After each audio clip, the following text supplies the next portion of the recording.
Bonjour à tous et à toutes, c'est l'heure de la FAQ 5 aujourd'hui. Donc je fais l'enregistrement, j'ai suffisamment de questions pour pouvoir y répondre. J'ai même des questions un peu trop complexes pour pouvoir y répondre de manière concise, donc j'ai essayé de trier. Je m'excuse d'avance pour certaines questions auxquelles je ne répondrai pas parce qu'elles sont trop complexes dans leur rédaction, en particulier celle de Cheikh Adam Ali. Je m'excuse auprès de lui, je ne pourrais pas répondre, elle est très massive sa question, ça part un peu dans beaucoup de directions et c'est impossible pour moi d'y répondre de manière claire, concise et de manière juste. Donc je m'excuse auprès de lui et d'autres personnes qui m'avaient posé des questions auxquelles j'avais déjà répondu dans les autres vidéos. Donc je les renvoie simplement aux autres vidéos que j'ai faites parce que si c'est pour me répéter encore une fois, ça va juste être ennuyeux et pour ceux qui suivent un peu régulièrement mes vidéos, ils ont déjà les informations là-dessus, donc je vois pas l'intérêt de me répéter encore une fois. Donc on va y aller tout de suite. Je commence par la première question. C'est celle de Anna qui m'a posé la question sur mon site. Elle me demande, je suppose que c'est une fille, dans votre vidéo réponse du 1er juin 2020, vous dites que le chiisme est devenu quelque chose de démoniaque. Pourriez-vous développer votre pensée si c'est possible? Alors oui, je le pense, je le dis et je le répète, pour moi c'est une certitude, c'est devenu quelque chose de démoniaque. Alors, pour faire un éclaircissement rapide et tout de suite, je ne suis pas un spécialiste du chiisme, pas plus que n'importe qui. Simplement, de ce que je connais du chiisme et de ce sur quoi je me suis renseigné, sur les particularités de cette croyance, clairement, il n'y a pas besoin d'être un génie pour le comprendre, ils sont dans une hérésie totale, absolue totale. Et ils sont même à l'opposé, c'est-à-dire qu'ils sont vraiment, si les musulmans vont à droite, eux ils partent à gauche, et pourtant ils se revendiquent d'être des musulmans, c'est ce qui est choquant. Donc pourquoi je dis que c'est une secte, pas une secte, d'ailleurs si, je le considère personnellement comme une secte, mais la question c'était que pourquoi je dis que le chiisme est devenu quelque chose de démoniaque. Et donc pourquoi je dis ça, et je dis bien devenu, parce que à la base, ce qui est devenu le chiisme, ce qui a provoqué le chiisme, c'était quelque chose de juste. Pour faire simple, ils étaient partis sur quelque chose de juste, ceux qui allaient devenir ce qu'on appelle les chiites, le schisme. Ils étaient partis sur la succession donc du calife qui était pour eux quelque chose qui devait être basé sur la justice, la croyance et donc dans le bien, dans la justice divine. Donc c'était pas filial, c'était pas le sang qui donnait le califat, la direction du califat. C'était la succession, elle devait se faire par le mérite, par la croyance, etc. Voilà, c'est quelque chose de basique. Sauf que eux étaient sur cette idée, ceux qui sont devenus chiites étaient sur cette idée-là, ceux qui les ont combattus, ils n'étaient pas sur cette filiation-là. Bref, ça a fait ce qui s'est passé, il y a eu le massacre de Karbala, etc. Et ensuite, alors ça reste assez flou, je ne rentre pas dans les détails parce que je ne les connais pas forcément tous, et surtout, ça ne m'intéresse pas plus que ça en réalité, mais il y en a d'autres qui doivent le savoir, qui doivent connaître ces détails-là. Ensuite, ça a fait c'est devenu le schisme quelques décennies, peut-être un siècle ou deux après, je ne sais pas exactement quand ça a vraiment pris cette forme qu'on connaît du chiisme, en partant du principe que maintenant, pour eux, c'est devenu, voilà, ils sont partis dans un rejet total de ce qui est l'islam originel, au niveau de la succession, au niveau des califes, etc. Ils sont dans l'injure, dans l'insulte, dans la calomnie sans cesse par rapport à tous ces califes, etc., aux descendants de la famille du prophète. Donc on est sur quelque chose de malsain, clairement, et ensuite, alors qu'à la base c'était quelque chose donc de juste, c'est ça qui était très étonnant. Alors je ne vais pas faire mon complotiste à deux balles, mais moi j'ai une certitude, comme pour le christianisme d'ailleurs, hein. Ce qui est devenu le christianisme, c'est aussi ce qui a fait que le schisme est devenu quelque chose de démoniaque, c'est-à-dire que c'est les gens qui se sont convertis à l'islam à l'époque, et au christianisme à l'époque aussi, c'était nos chères tribus israélites qui étaient là. Parce qu'ils étaient là à chaque fois qu'il y a eu une révélation, un message, un prophète qui est arrivé, ils étaient systématiquement dans ces régions-là, forcément, puisque c'est passé dans la même zone géographique du Levant et du Moyen-Orient, et qu'ils étaient établis depuis des milliers d'années dans cette zone-là. Donc quand le Christ est arrivé en Palestine et quand le prophète, le Coran est arrivé en Arabie, ces révélations et ces prophètes sont arrivés au milieu de tribus israélites qui étaient là. Et le message, il leur était adressé à eux également, puisque c'était des monothéistes, et que c'était la filiation logique entre la Torah, donc la Bible, ensuite le Coran qui est arrivé en dernier lieu.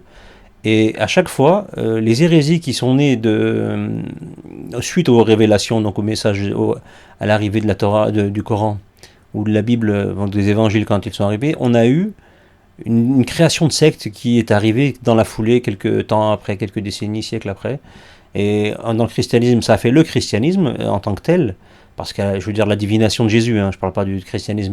Le mot christianisme, pour moi, il n'est pas juste, dans le sens, c'est ceux qui ont suivi le Christ, mais il me semble que c'est un terme injurieux qui dit les adorateurs du Christ. Je crois que c'est ça, alors ceux qui connaissent le terme pourront me corriger là-dessus. Mais sur le principe, je pense que le christianisme tel qu'il est donc arrivé ensuite par la divination, la déification de Jésus, elle est issue de sectes de faux convertis au christianisme, donc qui ont fait en sorte que cette hérésie existe. Ils étaient là pour ça, hein. Comme ils l'ont fait avec l'islam quelques siècles après, en créant ce qui est devenu le chiisme. Alors le chiisme avec le judaïsme a cette filiation assez étrange, c'est qu'ils attendent eux également eux ils attendent le Mahdi caché qui a été donc occulté à la vue des gens et qui reviendra à la fin des temps. C'est juste une transposition du Mashiach juif, du Messie juif, qui lui viendra aussi, qui est donc occulté et qui viendra prochainement. Donc voilà, il viendra prochainement. Ensuite, ils ont tout un délire. Et surtout, ils transgressent toutes les règles de basiques, quoi, ensuite. Par rapport le principe de la taqiyya, déjà, celui qu'on nous attribue à nous, les musulmans classiques, on va dire. Je dis pas sunnite pour pas heurter certaines personnes, parce que il faut bien appeler les choses par leur nom, mais je vais rester musulman, je vais parler de sunnite, etc. Il y a l'islam, et ensuite il y a eu des créations, des courants, qu'on accepte ou pas. Moi je suis d'obédience, on va dire entre guillemets sunnite, mais je ne me reconnais pas comme ça, je me reconnais comme musulman. Après j'ai été éduqué dans le sunnisme, mais ça n'empêche pas que je suis musulman à la base. Et le sunnisme ou le chiisme ensuite, ou d'autres courants, ils sont tellement nombreux dans l'islam, chacun fait ce qu'il veut avec ça. Vraiment, chacun fait ce qu'il veut avec ça. Mais à la base, il y a un message clair, il est général. Il y a un tronc commun, il faut s'y tenir. Le reste, parfois, ça égare. Souvent, ça égare et ça fait des clivages. Donc après, voilà, chacun voit midi à sa porte. Parenthèse fermée. Donc, je disais que simplement, le chiisme a été dévoyé au point d'arriver à transgresser toutes les règles de l'islam classique. Là, par exemple, en suivant la logique du chiisme dans lequel il était parti, on s'est retrouvé avec la possibilité légalement de faire des fatwas pour autoriser le changement de sexe. Par exemple, il y a des savants religieux, dits islamiques, donc mais chiites, qui ont jugé, donc sont basés sur le Coran, sur les préceptes du Coran, sur ce que l'islam dit sur certains sujets, pour valider le changement de sexe, par exemple. Ça, c'est quelque chose de très étrange. Ou donc, je parlais de la taqiyya. La taqiyya, c'est cette façon que Dieu autorise dans le Coran à des cas très particuliers et de manière très déterminée dans le temps, et avec des conditions qui doivent être requises, qui sont requises, et sans quoi on ne peut pas utiliser la taqiyya. La taqiyya qui est donc le fait de dissimuler sa croyance en islam sous une menace. Si votre vie est en danger, vous devez, par différentes manières, dissimuler votre religion. Vous pouvez la dissimuler si votre vie est en danger vraiment réel, hein, pas une blague. Hein. Il faut vraiment que ce soit le cas. Par exemple, si vous devez manger du porc, pour valider au fait ou boire de l'alcool ou ne pas prier ou ce genre de choses, et vous devez le faire si votre vie est en jeu. Mais ça doit durer le temps que la menace soit réelle. Une fois que la menace est levée, c'est fini. Vous devez revenir à ce que vous avez toujours été, c'est-à-dire un musulman pratiquant et ne transgressant pas. Sans quoi, vous devenez un transgresseur, donc un hypocrite, et donc vous êtes quasiment sorti de l'islam. Vous n'êtes plus un musulman. Donc ça, ce principe de la taqiyya, eux, les chiites, lui ont donné ses lettres de noblesse, ils l'ont étalé ils l'ont élargi de manière fulgurante, de sorte à ce que maintenant, c'est quelque chose de courant chez eux. Ils peuvent le faire souvent pour X raisons. Et ça fait le bonheur de nos chers amis, les racialistes haineux, parce qu'ils sont toujours racialistes, les haineux, islamophobes. C'est un triptyque qui va bien ensemble. Ils sont racialistes, haineux, islamophobes. Si c'est un mec de leur culture religieuse originelle, c'est-à-dire, quand je dis ça, je pense aux fascistes européens, évidemment, ceux qui détestent l'islam simplement parce que ça vient d'ailleurs, sans parler de la manipulation dans laquelle ils sont au niveau de la méconnaissance de l'islam, et de reprendre tous les poncifs, etc., et faire un amalgame entre origine et religion, parce que c'est ce qu'ils font tout le temps. Hein. Vous vous appelez Mohamed, vous êtes athée, mais puisque vous vous appelez Mohamed, vous êtes forcément musulman. Ce n'est pas valable en islam. Ce n'est absolument pas valable. Par contre, s'appeler Moshe et être juif et judaïsant, c'est possible. Ou d'être juif athée, c'est possible aussi. Mais ça, c'est dans le judaïsme. C'est une petite nuance qu'il faut savoir. Mais dans l'islam, c'est pas possible. On peut pas être musulman et athée. Ça marche pas. C'est pas par le sang l'islam, hein, c'est par la croix. C'est une foi. Donc si on transgresse toutes les règles de base humaines au niveau du comportement, de la bienséance, de la justice, tout ce qu'on voudra, et qu'on se revendique musulman en parallèle, ça fonctionne pas. C'est antinomique, c'est pas possible. C'est deux choses qui s'affrontent et qui ne tiennent pas ensemble. Donc au niveau de la cohérence, au niveau de la logique, ça ne va pas du tout. Par contre, le chiisme a donné ce prétexte de détester les arabo-africano-musulmans en France en disant de toute façon vous faites de la taria. Et les partis d'extrême droite les plus courants, les plus connus, qui ont la fachosphère la plus répandue sur la toile, ceux-là utilisent sans cesse ce terme. Et le plus grand porte-parole de ce mensonge, c'est M. Éric Zemmour qui l'utilise à tort et à travers. Il y a aussi M. Dupond-Moretti, non pas Dupond-Moretti, Dupont-Aignan, c'est un autre Dupont-Aignan, et lui s'est fait un claquage cérébral il y a quelques années, je crois qu'il s'en est jamais remis. Et lui, le pauvre, il me fait de la peine. Et lui, il l'utilise régulièrement aussi. Ils font de la taria, c'est des machins. Et on a un certain M. Erlin, le clone de Zemmour en plus mauvais, c'est un économiste, il est d'un niveau d'une stupidité, d'une ignorance en islam. Il avait fait un ouvrage à l'époque des attentats du Bataclan où il parlait de Jawad, etc. J'en avais fait un article où j'avais repris ses conneries et je les avais soulignées, je lui avais renvoyé. Je sais pas ce qu'il avait ce jour-là. Il a fait un torche-cul de 60 pages en pensant être pertinent. Il a raconté, il a empilé les conneries. Il les a empilées. Et il parlait de Taqiya aussi, en expliquant des bêtises, mais monumentales, enfin, l'ignorance dans toute sa splendeur.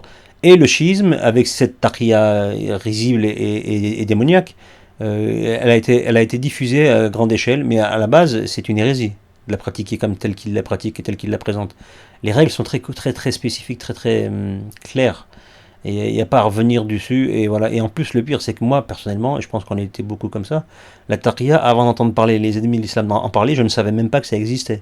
Je ne savais même pas que ça existait jusqu'à ce que les gens me disent ouais, la taqiyya en islam, c'est quoi ça? C'est hallucinant. Et ensuite, on se renseigne, ensuite, on voit, on connaît le verset dont il est question. On le connaît, on l'a déjà lu. Ça ne nous a pas effleuré plus que ça en se disant mais ce verset-là, il est très précis. Les choses sont claires, c'est d'un moment donné et tout, c'est pas un comportement qu'on a tout le temps, en fonction du jour ou de la semaine où on a envie on a envie de passer un sous-marin, donc on va se dire, bon, cette semaine, alcool à volonté, prostituée, on cache vraiment notre islamité, puis là, dans 15 jours, on revient, juste pour le fun, pour un travail ou voilà, pour pas être embêté pendant un certain temps, alors on met en pause notre islamité, et on transgresse, et puis après, au bout de 3 mois, on revient comme ça, mais ça ne marche pas comme ça. Et donc bref, tout ça pour dire que la raison de ce qui est devenu démoniaque, entre autres, c'est celle-ci qui justifie mes propos par rapport au schisme. Il y en a beaucoup d'autres, je ne cherche pas plus que ça à détailler, parce que un, ça m'intéresse pas plus que ça, et de deux, regardez un peu ce que fait le schisme dans ce qui est devenu l'Iran, ce qui était la Perse à l'époque. Enfin, à l'époque il n'y avait pas le schisme à l'époque de la Perse, mais ce qui est devenu l'Iran, avec le chiisme, c'est devenu un pays, pour moi c'est un pays, un imposteur, au même titre qu'Israël et l'Arabie Saoudite. Ces 3 créations sataniques, c'est les 3 têtes du triangle de l'Antéchrist.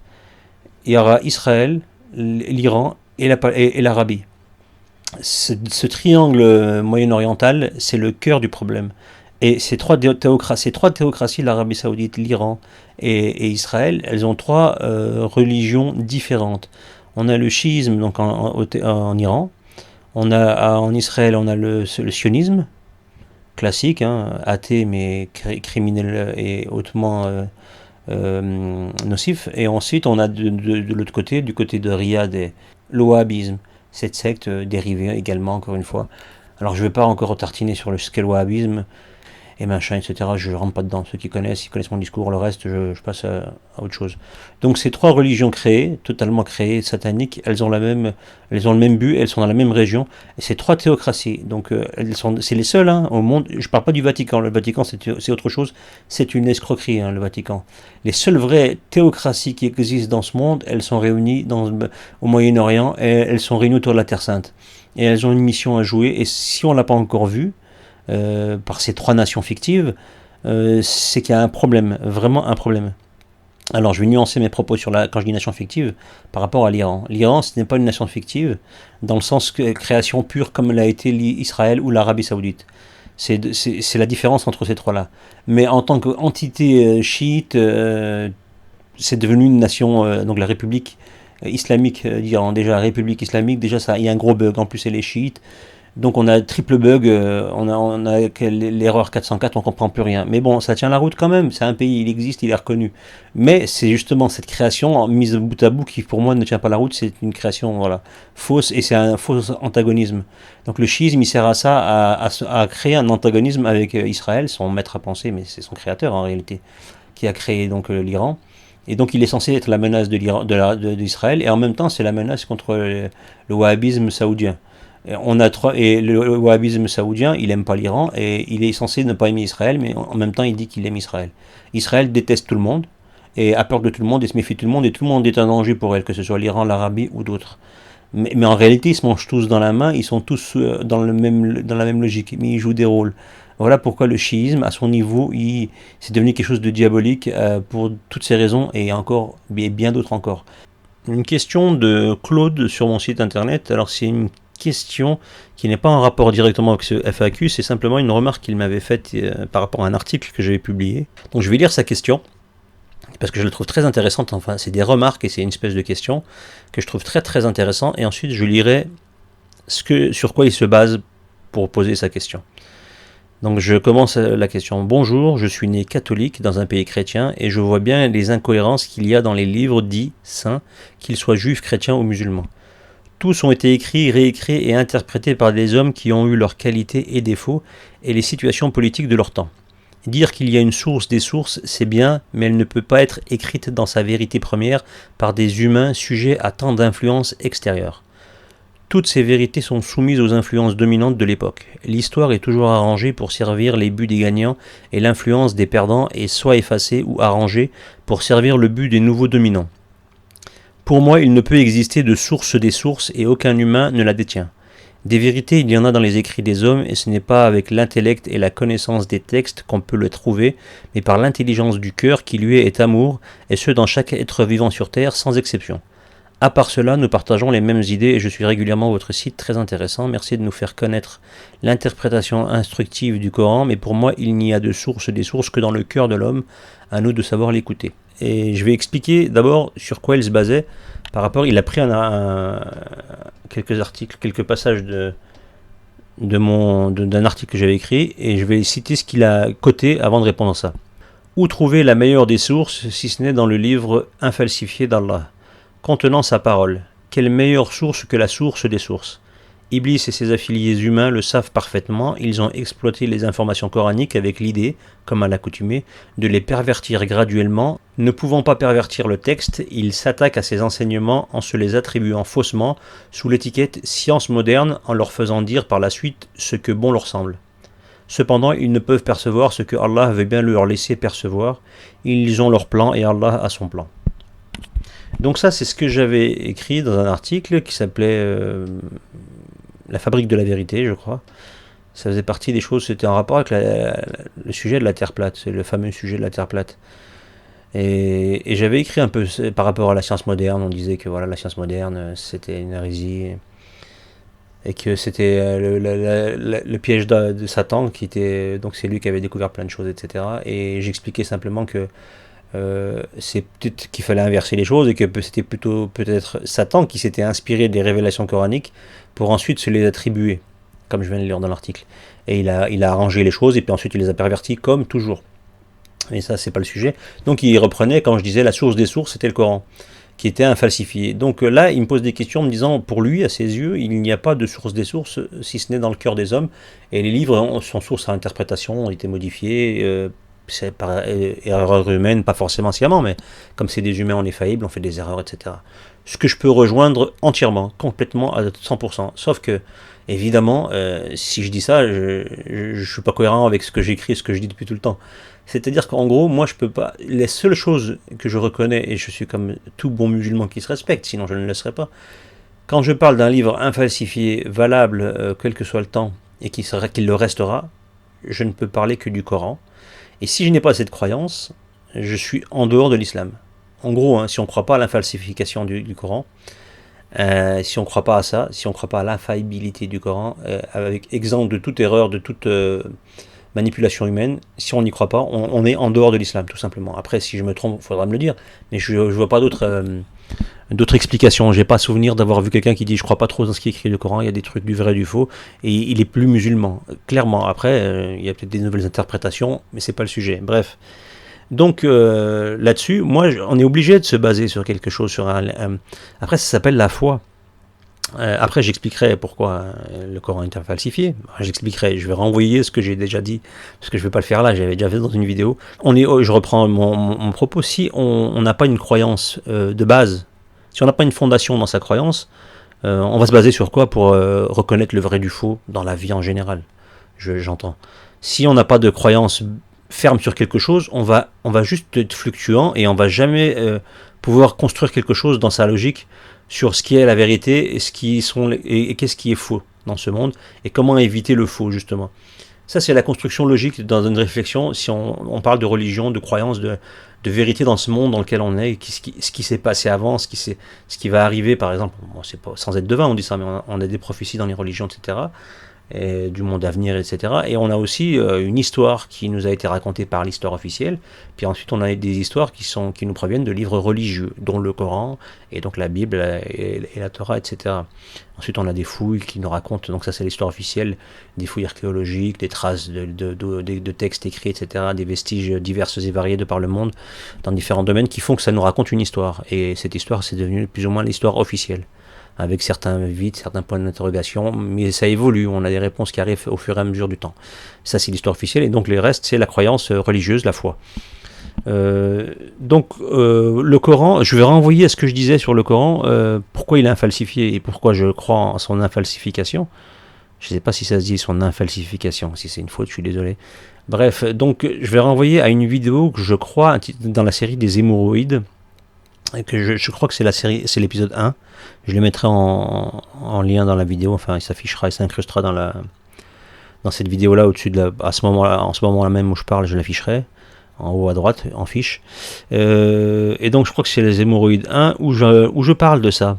Où je parle et j'explique, je détaille comment le Coran a été rédigé, dans la collecte des versets, sur quoi ils ont été écrits, comment on a réussi à le rendre infalsifiable. Et je le détaille de manière claire. Alors il y en a qui vont dire oui mais ça, chacun va mider sa porte. En tout cas j'apporte des informations. J'aimerais juste que ceux qui justifient, alors je parlais pas de Monsieur Claude que je trouve très sympathique et je trouve que ces échanges sont très intéressants à avoir avec ce genre de personnes, c'est les gens avec qui j'aime discuter. C'est très instructif de parler avec ces gens-là. Et donc je reviens pour ceux qui justement sans arrêt disent le Coran n'est pas valable, c'est une écriture humaine et tout, qu'ils sachent déjà au moins sur quoi on se base quand on parle de son infalsification. Donc je renvoie à cette vidéo. Je pense que le travail que j'ai fait là-dessus, c'est une synthèse qui est relativement intéressante et qui répond relativement bien aux questions sur le sujet. Donc, et ensuite, pour le reste, déjà qu'ils se renseignent là-dessus, et ensuite ils pourront éventuellement critiquer, mais je pense que leur critique ne va pas tenir longtemps, en fait. Si on ne se base pas sur un livre, une base avec des informations claires, et qui nous servent de point de départ, en fait, de repère, de pièces étalons, on va vraiment avoir du mal, je me répète ce que je disais avant, à trouver le vrai chemin. Et c'est ce que je fais, moi, je me sers du Coran, et c'est ma pièce étalon pour comparer ce qui est faux ou vrai dans les autres ouvrages. Si on l'a pas, c'est très très compliqué. Et après, se retourner vers son cœur, etc., moi je suis d'accord, mais ça suffit pas. On peut se faire berner, on peut se faire influencer, voilà, tout ça, ce qui fait que l'humain en tant que tel, son âme, son cœur, c'est un élément important, mais il faut une base, il faut faire la tare, ce qu'on appelle la tare, le réglage du point de départ pour trouver le niveau où est-ce qu'il est, sur lequel on se base pour ensuite faire ces investigations religieuses, spirituelles, dans ses ressentis. Il faut quand même un point de départ. Et si on n'en a pas, ça complique les choses. Et moi, le Coran, c'est ma base, c'est mon point de départ. C'est pour ça que pour nous, et c'est parce qu'il est infalsifié, et qui a validé l'islam pour beaucoup de gens, c'est que ce livre est infalsifié. En tout cas, cher Claude, merci pour ces remarques, et en espérant que ces réponses ont pu être utiles à vous et à d'autres personnes. Question de SSM Mi68, qui me demande, d'après vous, quand s'est opéré le déclin autant spirituel que temporel du monde musulman? Waouh, voilà une question qu'elle est bonne. J'ai pas envie de dire de bêtises, parce qu'en plus, voilà, vaut mieux pas dire de bêtises, sinon c'est inutile de s'exprimer. Donc je vais essayer d'être précis, et après c'est encore une fois toujours mon point de vue. Il s'est joué sur plusieurs fois le déclin islamique. L'islam est resté quelque temps au top, hein, avant de descendre et de décliner. Ça a duré que 3-4 siècles, hein, en réalité. L'expansion de l'islam, et ensuite voilà, il y a eu donc vraiment l'expansion en Espagne, et jusqu'en Syrie, Irak, Bagdad, tout ça, et l'Iran. Ensuite, il y a eu tous les califats qui se sont créés, et ensuite, moi je pense que vraiment, je vais pas dire de bêtises, mais je veux dire à l'époque des Mamelouks en Égypte, en 1100 quelque chose, au niveau des croisades en réalité, voilà à peu près. Ça avait commencé, si on cherche un marqueur, ça a dû commencer dans ces eaux-là, avec donc les Fatimides, les Mamelouks, ensuite on a eu tous les petits sultanats qui ont été sur le Levant, sur la Palestine, le Liban, tout ça, ces régions-là, avec le royaume franc des croisés qu'il y a eu, que ce soit en Palestine, à Jérusalem, etc. Puis il y a eu aussi la secte des assassins qui était en parallèle ici, avec le vieux de la montagne, et leurs différents nids d'aigle qu'ils avaient, en particulier en Perse, et aussi en Syrie. Il y avait aussi les Templiers, avec de toute cette époque-là, avec tout ce que je viens de citer. Ça, pour moi, le déclin de l'islam, il était déjà là. Donc il avait commencé pas longtemps avant. Donc si l'islam, on va dire que l'islam a vraiment explosé en 600 et quelques, fin 600 et quelques, il est arrivé en Espagne en 711, je dis ça de tête, après je peux me tromper. Donc on va dire que le début de l'islam, vraiment, on va l'arranger en 700. Et il a été au top jusqu'en 1000, juste à l'époque des croisades, hein, vraiment 1095, je crois que c'était ça, 96 la première croisade. Donc on va dire que c'était ça. Et après, donc on a eu le top, c'était Haroun al-Rachid à l'époque de Charlemagne, etc. Ça, c'était, je pense qu'on était dans quelque chose au niveau de plein de choses, et puis au niveau les savants, les chercheurs, le savoir-faire, la propagation des écrits musulmans qui s'est faite pendant ces 2-3 siècles. Il y a eu vraiment quelque chose d'effervescent, de formidablement, incroyablement intéressant, et très très très fort, qui a été voilà, qui a symbolisé le top au niveau du suivi des musulmans dans ce qu'était l'islam. Et ensuite il y a eu les querelles intestines, les guerres de pouvoir, ils ont tronqué l'islam avec les biens matériels, et le déclin est arrivé, et ça a duré 3 siècles, hein. Donc voilà, et ensuite Dieu a envoyé des punitions, les croisades, et les croisés, et il a envoyé aussi surtout les hordes mongoles, Tamerlan, Gengis Khan, Tamerlan qui empilait les cadavres, les squelettes de cadavres, les ossements des cadavres, il en faisait des pyramides. C'était Tamerlan qui est devenu musulman, hein. Mais voilà, Gengis Khan, je crois qu'il l'était aussi, ou il l'a été, je sais plus. Enfin, pour moi, c'était des musulmans de façade, quoi. Mais ils faisaient tout sauf de l'islam. Mais c'était, voilà, ça c'était une des punitions des musulmans. Ils ont ravagé Bagdad, etc. Ils ont tout rasé, ils ont exterminé les gens, ils en ont expulsé. Enfin, ils ont brûlé des bibliothèques. Ils ont vraiment ramené l'islam très très bas. Donc là, la punition, elle était claire, là, à ce moment-là. Donc voilà, donc pour moi c'était ça, le déclin spirituel, mais aussi physique, concrètement. Donc voilà, il y a eu 3 siècles et demi d'apogée, et puis après c'est la décadence, et on y est tout le temps, et maintenant c'est même plus la décadence, hein. Comme il y a un hadith très connu qui dit l'islam est apparu comme quelque chose d'étrange, et il disparaîtra comme quelque chose d'étrange. Et ben on y est. Ça a apparu comme quelque chose d'étrange, clairement, là où c'était, dans le contexte où c'était, et il disparaîtra. Il est en train de disparaître là maintenant, comme quelque chose d'étrange. Combien de temps ça va prendre, c'est la question qui reste posée. Question de la Globe Trotteuse, que je salue au passage, qui me demande: crois-tu que tu pourrais nous donner ton avis sur le fait de se désavouer du système en se revendiquant être souverain et en refusant de jouer les règles du jeu du système maçonnique? Si on est nombreux, ça pourrait avoir plus de poids que d'aller manifester dans la rue pour se faire gazer. Alors j'espère que j'ai bien compris la question. Donc en gros, l'idée ce serait: est-ce que c'est intéressant de ne plus suivre les règles du jeu que l'État nous impose avec ses lois injustes, son empoisonnement de masse, son flicage de masse, etc. Donc en gros, de refuser tout ça. Donc règle émise par la maçonnerie qui dirige ce pays et quasiment tout l'Occident depuis toujours. depuis longtemps, je veux dire, et donc refuser ça, et donc et surtout en refusant, ce serait bien pour que ça fonctionne d'être nombreux, donc de se regrouper, faire masse, quoi, faire corps. Et ça aurait plus d'impact que d'aller donc dans la rue se faire gazer en manifestant. Alors sur le principe, c'est ça qui est juste d'ailleurs, c'est une bonne idée. Sauf que c'est très compliqué à mettre en place et que ça sous-entendrait, et au fait, c'est ce que ça reviendra à faire une manifestation, pas une manifestation, une révolution. En gros, parce que c'est ce qui se passerait. C'est-à-dire 30, 40 000 personnes, 50 000, 60 000 personnes qui se retireraient de ce monde, qui refuseraient, je veux dire, les lois, par exemple de se faire vacciner, par exemple de se faire taxer aussi, différentes choses, de refuser de payer beaucoup, beaucoup de choses, de refuser des choses comme l'école obligatoire, mais vraiment pas en faisant le CNED et machin, hein. En faisant, je sais pas, je dis ça de tête, hein, ce qui peut m'arriver à l'esprit, en refusant le système bancaire, en faisant que du troc, en trouvant des gens qui acceptent de vous louer son appartement, mais en dehors de tout système financier classique. Ce genre de choses, voilà, pareil pour l'élevage, etc., mais c'est compliqué. Parce que si on sort de ce système-là en refusant tout ça, alors je me trompe peut-être que c'est pas ça la question. En tout cas, moi, c'est ce que j'essaie de comprendre et que je crois avoir compris, donc ce serait plutôt quelque chose comme ça. Et à ce moment-là, ça va faire un clivage. Si on est 100, 200, 300 000, 400 000, ça peut être fait. Ça va faire des communautés autonomes, mais l'État ne laissera jamais faire. Il coupera les ponts d'une manière ou d'une autre. Il coupera la possibilité de devenir autonome d'une manière ou d'une autre, je veux dire. Et ensuite, il faudrait déjà qu'il y ait beaucoup de gens qui aient le courage de le faire. Et je pense sincèrement, sans vouloir être pessimiste, mais j'essaie d'être réaliste, personne en France et en Occident en général, personne massivement ne fera ça.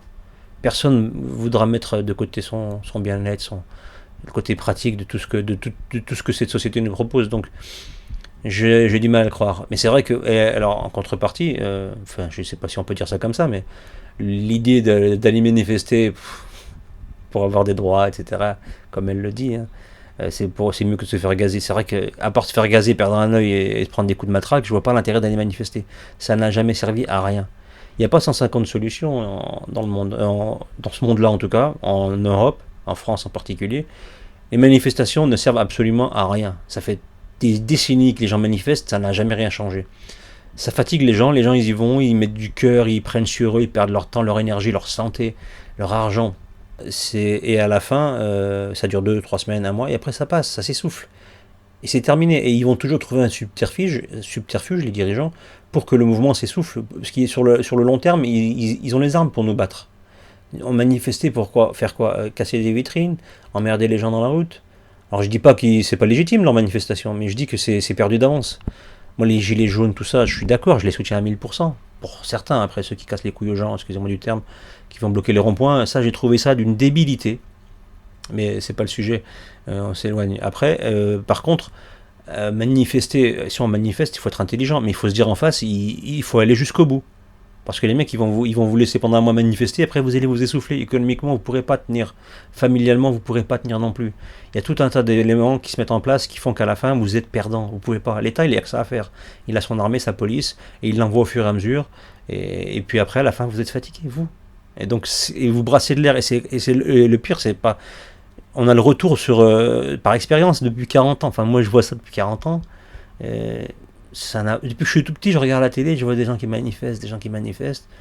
40 ans après, ils manifestent encore pour les mêmes choses, hein, quelques variantes près. Je dis donc ça sert à rien en fait. C'est tout. Et voilà, tout ce que je viens d'énoncer au niveau des blessures, de la fatigue, etc. Je veux dire, et des drames familiaux que ça va engendrer, la perte de son emploi éventuel, etc. Donc ça sert à rien, absolument rien. Donc ouais, c'est comme disait Pierre Paul-Éric Blanc-Rue dans son livre La Sécession. Parce que c'est ça l'idée en fait, c'est de faire sécession par rapport à l'État, etc. C'est soit une sécession pure et dure, en se disant il faut aller jusqu'au conflit armé à la fin, parce qu'on va essayer de vous empêcher de faire cette sécession. C'est ça l'idée. Hein. Si vous faites un petit groupe, vous allez vous faire réprimer, vous allez être qualifié de terroriste, on va vous éradiquer si vous partez vivre en Cambrousse, en montagne ou ailleurs. Vous êtes 10, 50 ou 100 hurluberlus un peu sûrs de vous, mais vous êtes vraiment au point d'y aller et de tout quitter et de faire votre vie de votre côté. Vous allez finir avec le GIGN, le RAID, etc., l'armée. Et puis aux infos, on dirait qu'on a délogé une secte, comme à la David Koresh, à Waco. on brûlera tout et tout. Eux, c'était une vraie secte. Mais là, ceux pour qui ça arrivera s'ils font cette sécession, entre guillemets, se retirer de ce monde maçonnique, si vous restez dans la société maçonnique que vous quittez, si vous restez géographiquement dedans, vous allez vous faire avaler par cette société maçonnique. Elle a des armes coercitives pour vous couler. Elle ne vous laissera pas comme ça. Elle ne vous laissera pas survivre au milieu d'elle alors qu'elle impose une dictature légale à la masse et elle ne va pas permettre à ce qu'une minorité puisse vivre de manière autonome en son sein. C'est pas possible. Donc la solution qui reste, c'est partir ailleurs, ou je ne sais pas, mais ce sera possible seulement si on quitte ce pays ou cette région, cette société. C'est mon point de vue, et je pense que c'est pas faisable. Mais après, libre à chacun de le faire, mais il faut être très nombreux et il faut être déterminé. Est-ce qu'on peut compter beaucoup de personnes parmi cette définition? La question, elle reste posée, quoi. Question de Becca qui est assez intéressante, mais auquel je pense que je vais avoir du mal à répondre parce qu'il parle dans beaucoup de choses. Je vais essayer d'y répondre. Donc je lis la question. Pourriez-vous nous parler de la présence musulmane en Amérique dès 1311 et des tribus amérindiennes musulmanes comme les Cherokees avant la venue de Christophe Colomb? Comment ont-ils réussi à faire disparaître leur foi? Le dernier chef amérindien Cherokee s'appelait Ramadan Ibn Wati. Pourquoi faire disparaître toutes ces preuves, même si de nombreuses traces subsistent, comme les noms d'origine amérindienne de villes comme Mecca en Indiana ou Medina dans l'Ohio, etc. Christophe Colomb était-il réellement à la recherche d'un nouveau chemin pour le continent indien? Je n'y crois pas, puisque des prêtres catholiques étaient partis en Amérique dans les bateaux musulmans avant 1492. Cette fausse découverte aurait-elle justifié le massacre des tribus amérindiennes et l'exploitation de leur continent? Je m'explique peut-être que les musulmans qui s'étaient rendus avant n'avaient pas massacré ni exploité. Pourquoi cacher la présence d'Égyptiens noirs en Amérique dès 1292 avant Jésus-Christ? Alors la question, elle est large, elle est très très large. J'ai un point de vue là-dessus. Après, je pourrais pas tout aborder parce que je n'ai pas les infos, les connaissances nécessaires là-dessus. Mais j'ai un point de vue parce que l'Amérique, la conquête de l'Amérique m'intéresse énormément. C'est un sujet sur lequel je travaille depuis un certain temps.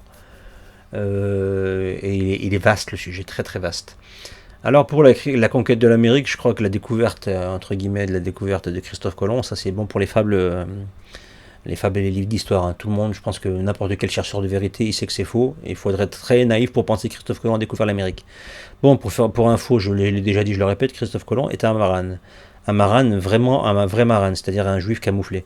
Avant la Reconquista, à l'époque de la première Inquisition, ses parents, donc qui étaient dans la région en Catalogne, je crois, je ne veux pas dire de bêtises, ils ont immigré, ils sont partis de Catalogne vers l'Italie.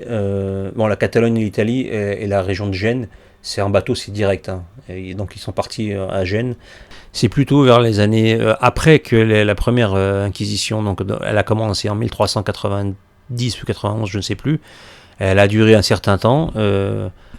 Et ensuite, il y en a eu d'autres, qui ont été d'autres décrets qui ont reconduit l'Inquisition, qui l'ont étalé ensuite au royaume du Portugal, etc. Il y en avait aussi également ensuite en France, au niveau des Cathares et d'autres hérétiques. Donc, comment dire? Donc, la famille de Colomb, elle était en Espagne pendant un certain temps, mais ensuite, ils sont partis donc de Catalogne. Il a grandi, il est né en Espagne, mais ensuite, ils sont partis, il était jeune, il doit avoir une dizaine d'années, et ils sont partis ensuite du côté de Gênes. Et ce qui explique qu'il parlait très très mal le catalan, l'espagnol. Je sais pas dire de bêtises, je crois que c'est l'espagnol. Enfin, il parlait très mal la langue, l'espagnol, le castillan, pardon, c'est ça, le castillan. Il était peut-être pas en Catalogne du coup. Je ne sais pas. Bref, il était parti donc. Il y parlait très très mal le castillan. Il s'exprimait dans un langage très très étrange. Il est né en Espagne et il a grandi le reste de sa vie d'adulte.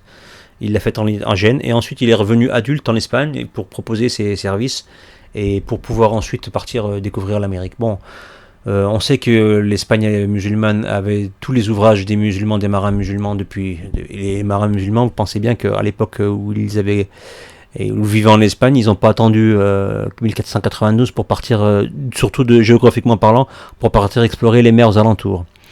Il faut juste le savoir, les Ottomans ont exploré les mers depuis longtemps. Ils avaient cartographié beaucoup de régions du monde connues, et les musulmans en Espagne, ils avaient aussi la possibilité, et ils l'ont fait, de partir découvrir l'Afrique et l'Amérique, donc pendant les siècles où ils étaient là-bas. Ça a duré quand même 7 siècles. Et pendant 7 siècles, j'ai du mal à croire que les musulmans, comme des nigauds qu'ils seraient restés comme ça au bord au niveau du détroit de Gibraltar ou du côté de Séville ou du côté du Portugal également. Ils regardaient la côte comme ça et ils disaient oh, il y a de la mer, allez. C'est beau, on reste là, on est bien, évidemment. Ça paraît très logique. Et les Espagnols, dès qu'ils ont libéré la terre, il y a un marin qui vient et qui dit bah tenez, j'ai des cartes, on va partir, on va découvrir le monde. Le monde, il y a un monde qui nous attend là-bas. Bon bref, c'est la légende. Ça, il avait des cartes, Christophe Colomb, qu'il avait volées. Il y a un très bon ouvrage sur Christophe Colomb qui est très intéressant. C'est une espèce de bio, entre guillemets, une bio-enquête sur sa vie qui s'appelle Christophe Colomb. Et l'auteur, c'est Salvador de Madariaga. De Madariaga, j'ai du mal à le dire. Donc je lis cet ouvrage-là, très très très intéressant, et qui parle, donc il explique ses origines marranes, etc. Et on sait que voilà qu'il avait fauché des cartes routières, il se l'était approprié, il savait très bien qu'il y avait un continent. En fait, il n'est pas parti au hasard, simplement il a eu du mal à trouver la route, parce qu'il a galéré. D'ailleurs, tous les outils qu'il avait pour les appareils pour se repérer, que ce soit les astrolabes, je cherchais le nom, et tous les outils qui permettaient de s'orienter en pleine mer, il les a hérités des marins arabes. Toute sa technologie maritime, elle était héritée des Arabes. Donc les Arabes, ce qui est génial avec eux, quand je dis Arabes, c'est dans le sens du vocabulaire. C'est pas des Maghrébins. Dans le sens c'est pas des Arabes dans le sens Arabie. En général, c'était des Maghrébins d'ailleurs. C'était pas spécialement des Arabes d'Arabie, c'était des Maghrébins, donc des Berbères souvent, ou des Perses, ou des Kurdes, ou des Turcs, ou tout ce qu'on peut imaginer comme tribu islamisée mais arabisante. Mais quand on dit arabe, je dis ça pour les gens qui s'offusquent quand on dit arabe. Ils voient un mec du bled, du désert d'Arabie qui... Non, c'était très multiethnique, hein, le monde musulman. Ça l'a toujours été. Mais là, le vocable était arabe, donc c'était la langue commune et c'était la langue du Coran. Donc voilà, on dit la culture arabe par rapport à la langue et non pas par rapport à l'origine. Voilà, parenthèse fermée. Donc les musulmans, ils avaient développé tout un tas de trucs pour se voyager. Ils avaient détaillé des cartes, etc. Et finalement, ils sont restés comme des cons au bord de la mer. Et ils ont attendu Christophe Colomb, c'est ce mythe. Donc voilà, Christophe Colomb, bon, on sait que c'est une escroquerie. Alors ensuite, qu'il y ait des musulmans en Amérique, j'ai pas lu les ouvrages dont il fait référence, j'en ai entendu parler, il y a différents ouvrages qui ont été écrits sur le sujet. Mais c'est une évidence qu'il y avait des musulmans qui étaient là-bas, c'est une évidence, j'en suis même persuadé. Je dis encore une fois, je n'ai pas lu les différents ouvrages, mais en réfléchissant un peu, n'importe qui peut comprendre ça. N'importe qui peut le comprendre. Pourquoi il n'y aurait pas eu des musulmans là-bas? Les Vikings sont partis en Amérique du Nord. Ils n'étaient pas spécialement prosélytes, les Vikings, quand ils sont partis en Amérique du Nord, quand ils l'ont découvert. Enfin, ils l'ont découvert, sans savoir qui était le premier. En tout cas, les Vikings, ils sont arrivés, c'était pas prosélytes, l'islam est prosélyte. Donc, si les musulmans sont arrivés en Amérique du Nord, en Amérique du Sud, en Amérique centrale, forcément, ils ont rencontré les gens et ils ont été prosélytes dans le bon sens du terme. Ils n'étaient pas dans la force. C'est d'ailleurs ce qu'ils ont fait du côté de l'Asie, en Malaisie, en Indonésie. L'Asie du Sud-Est, elle est devenue musulmane par les commerçants arabes, pas par la force du glaive. C'est ce qui a dû se passer du côté donc des Caraïbes ou des tribus américaines qui se sont donc ensuite convertis avec ces Arabes qui sont arrivés. Ces Arabes, encore une fois, le vocabulaire, ils auraient très bien pu être noirs, jaunes, verts, rouges, ce que vous voulez. Donc ils sont convertis. C'est une évidence, voilà, tout simplement, c'est une évidence. Après, l'islam tel qu'il était pratiqué par ces gens-là, ceux qui sont venus, donc ont découvert ces tribus, ces continents vierges, on va dire, avec leurs tribus originelles qui n'étaient pas... C'est un pays qui était très vide, une région qui était très vide, il y avait très peu de monde en fait, ils vivaient tous en symbiose avec la nature, il y avait des petites populations.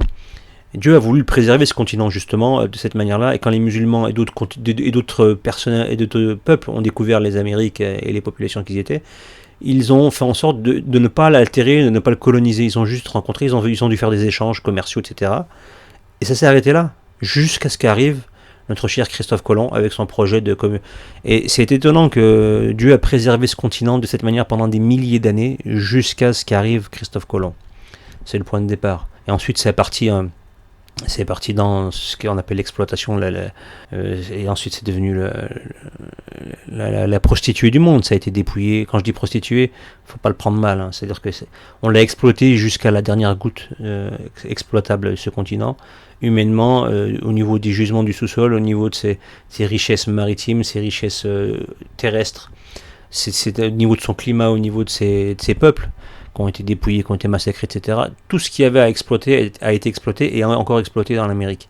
Et ça a permis de créer la richesse européenne qui est arrivée juste après. Et c'est ce qui a fait que les Européens, les Occidentaux, ont réussi à monter encore un niveau au-dessus de ce qu'ils étaient, grâce au dépouillement de l'Amérique. c'est une des grandes raisons, une des raisons principales. Pas que, mais c'est une des principales. Donc qu'il y ait des musulmans dans différents États aux États-Unis, en Amérique du Sud, aux Caraïbes, etc., différentes tribus qui sont islamisées, c'est une évidence. Et ils le diront jamais, évidemment. Et ensuite, les gens, comme c'était pas très peuplé, les gens avec un certain temps, ils mouraient, donc il n'y en avait pas beaucoup, il n'y en a jamais eu beaucoup en fait. Et quand les Américains, qu'est-ce que je raconte? Et quand Christophe Colomb et d'autres ensuite sont arrivés, les colons sont arrivés dans différentes régions, ils ont découvert ces petites tribus qui restaient islamisées. Et les musulmans, ils les connaissaient, donc ils se sont dit c'est nos ennemis. Et ils ont probablement, j'en ai aucune preuve, mais ils ne sont pas gênés pour les massacrer. C'est une évidence également. Ils ont été sans pitié avec les tribus amérindiennes qui étaient tous sauf musulmanes, pour celles qui étaient animistes et tout, etc. Ils les ont dépouillés, ils les ont exploités, ils les ont massacrés. Pourquoi ils ne les massacraient pas les musulmans, ceux qui étaient musulmans aussi? Alors qu'ils connaissaient les musulmans, que c'était leurs ennemis, hein. C'est pas compliqué. L'église chrétienne à cette époque-là, elle était en croisade contre l'islam. Donc en plus on venait de les chasser de la péninsule, donc ibérique. Donc on retrouve des Mahométans, comme ils disent, dans les Caraïbes et dans l'Amérique du Sud. Qu'est-ce qu'ils se sont fait les gens? Ils se sont dit on va les égouiller tout de suite. La croisade continue. Et comme c'est une œuvre en plus marane, la conquête de l'Amérique, donc marane, donc judaïque, donc ça part vers la construction du troisième temple. Les tribus d'Israël, ils cherchaient les tribus d'Israël. Bon, je crois pas trop la tribu perdue d'Israël. Je pense que c'est du carottage, ça aussi. C'est ça, à savoir que Christophe Colomb était un gros ésotériste. Il travaillait dans la Kabbale, c'était un vrai kabbaliste. Il travaillait, bref, je vais pas revenir là-dessus. Très intéressant le livre que je citais, donc de Salvatore de Madariaga, j'ai du mal, Christophe Colomb, tout simplement. D'ailleurs, je vais lire l'intitulé, la quatrième de couverture. Ça va vous donner des infos sur qui était ce personnage. Qui était réellement Christophe Colomb? Si elle fut éclatante, son existence n'en demeure pas moins auréolée de mystère. Était-il un navigateur de génie ou un imposteur, voleur de cartes et de secrets? Comment lui vient la grande idée de cette route occidentale des Indes qui allait en 1492 le conduire aux portes du Nouveau Monde? S'il était vraiment génois, pourquoi parlait-il avec un accent portugais? Autant de points qui, après 400 ans, demeurent matière à doute et à discussion. Autant d'énigmes que Salvatore de Madariaga s'efforce d'élucider dans cette magistrale biographie qui retrace l'itinéraire de cet aventurier mystique, personnage fascinant dont la seule volonté changea le cours de l'histoire, détourna une nation puissante de son chemin naturel et doubla les dimensions du monde physique de l'homme. Voilà, très très très intéressant. Donc il parlait avec un accent portugais, ça je ne sais plus pourquoi il le dit, il faudrait que je relise le livre, pourtant je l'ai lu. Donc voilà pour pour le reste, la présence d'Égyptiens noirs en Amérique dès 1292, je ne saurais pas trop quoi dire. Je ne sais pas si ça a un rapport avec ce que disait, j'avais fait une vidéo, j'avais traité ce sujet la dernière fois sur le gars qui parlait des pyramides, qui s'appelle, j'ai oublié son nom là, qui a fait un film qui s'appelait K2019, la grande pyramide ou un truc comme ça, où il expliquait que les Égyptiens faisaient fondre la pierre pour ensuite la mouler directement sur les pyramides, et ce qui faisait qu'ils n'avaient pas besoin de déplacer les grosses quantités. Et il expliquait que c'était comme ça, que c'était logique que les Égyptiens puissent construire des œuvres monumentales comme celle-ci, avec des pierres aussi grosses, parce qu'ils avaient cette technologie de faire fondre, donc c'était de la pierre, le granit, c'était ça. Le granit, faire fondre le granit et le remouler ensuite. Ce mec-là est complètement à la masse. J'oublie son nom, Krasniki, son nom de famille, son prénom je l'ai oublié. Femi Krasniki, ça me revient. Donc j'en avais parlé, je ne sais plus dans quelle vidéo, et il n'y a pas très longtemps. Et lui parlait dans cette vidéo qui durait 3h30, il parlait à la fin donc des Égyptiens, donc ceux qui ont créé les pyramides, donc avec cette méthode qui ne tient pas la route. Hein. Et donc ces Égyptiens étaient de très bons marins, ce qui est fort possible par contre, et seraient partis donc voyager à travers le monde et auraient découvert l'Amérique, et donc voilà, et ils seraient noirs aussi, ces Égyptiens. Pourquoi pas? C'est possible. Je ne pourrais pas en dire plus, mais tout est possible, et ça pourrait paraître logique en réalité. Ils sont africains, les Égyptiens, donc forcément ils pourraient très bien être noirs. Il y a même des chances qu'ils l'aient été, et pas que noirs, mais des chances qu'ils l'aient été. Et donc voilà, donc oui, le continent africain est noir, donc en majorité. Donc il est logique qu'il y ait des noirs qui voyagent dans des continents. S'ils sont partis d'Égypte, et c'est possible qu'ils aient été noirs et qu'ensuite ils ont vécu là-bas. Mais sincèrement, on n'aura peut-être jamais la réponse claire et définitive sur le sujet, mais tout est possible, évidemment. Et s'il y avait donc des noirs américains, égyptiens en Amérique du Sud, bien avant les Christophe Colomb. Et quand ils sont arrivés, les conquistadors, et ensuite qu'il y a eu toute l'Europe du nord de l'Europe, les Britanniques, les Français, les Néerlandais qui sont ensuite partis là-bas, quand ils ont découvert qu'il y avait des Noirs, ce qui est fort possible, l'intérêt c'était aussi que ça se sache pas. Si on disait qu'il y avait des musulmans et il y avait des Noirs, bah, la mythologie qui allait être construite sur la découverte de l'Amérique, elle tenait plus la route. Donc pareil que pour les musulmans convertis qui étaient les Indiens, les Amérindiens à l'époque, pour les tribus qui étaient là-bas, bah, ils se sont fait massacrer au même titre qu'eux, tout simplement. On les a éradiqués, c'est pas compliqué. Hein. Et je pense que c'est ça. C'est la raison pour laquelle on n'entend pas parler, et puis qu'on les a... Ça fallait faire disparaître ce qui compromet votre théorie. Question de Rajben, il me pose deux questions. La première question, peux-tu nous parler des savants arabes musulmans qui ont été massacrés il y a quelques siècles par les Occidentaux? Il parle massacrés dans le sens pas physique, hein, dans le sens réputation, etc.